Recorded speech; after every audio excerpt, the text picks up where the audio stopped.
आपल्या शहरातील, जिल्ह्यातील आणि राज्यातील ताज्या बातम्या पाहण्यासाठी TV7 न्यूज चॅनल सबस्क्राइब करा आणि बेल आयकॉनवर क्लिक करा।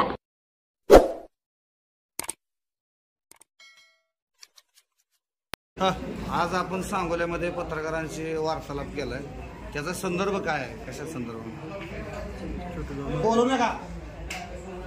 नमस्कार, मी अभयसिंह काशीराव जगताप, मूळगाव माझं वरकुटे मलवडी, तालुका मान, जिल्हा सातारा। माझा विधानसभा मतदारसंघ हा माढा लोकसभा मतदारसंघामध्ये येतो।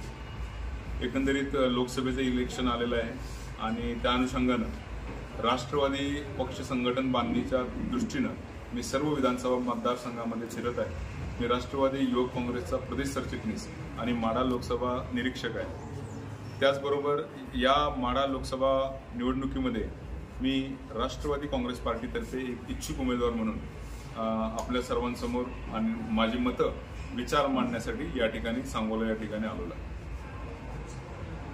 माझं शिक्षण M.Tech झालंय। मी UPSCचे 4 मेन्स दिल्या होत्या।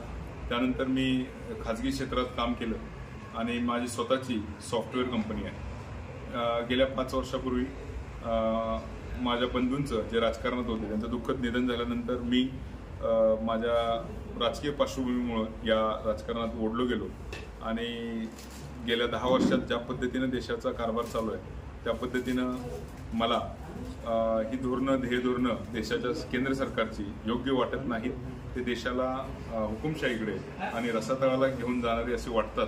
त्यामुळं इंडिया आघाडीच्या बरोबर उभं राहण्याचा मी निर्णय घेतला। राष्ट्रवादीच्या फुटीनंतर मी शरद पवार साहेबांच्या बरोबर राहण्याचा निर्णय घेतला आणि येणाऱ्या काळात इंडिया आघाडीसाठी जे काही शक्य होईल ते संपूर्ण काम करायचा मी निश्चय केलाय आणि या माढा लोकसभा मतदारसंघातून इंडिया आघाडी मजबूत कशी होईल यासाठी मी प्रयत्नशील राहील।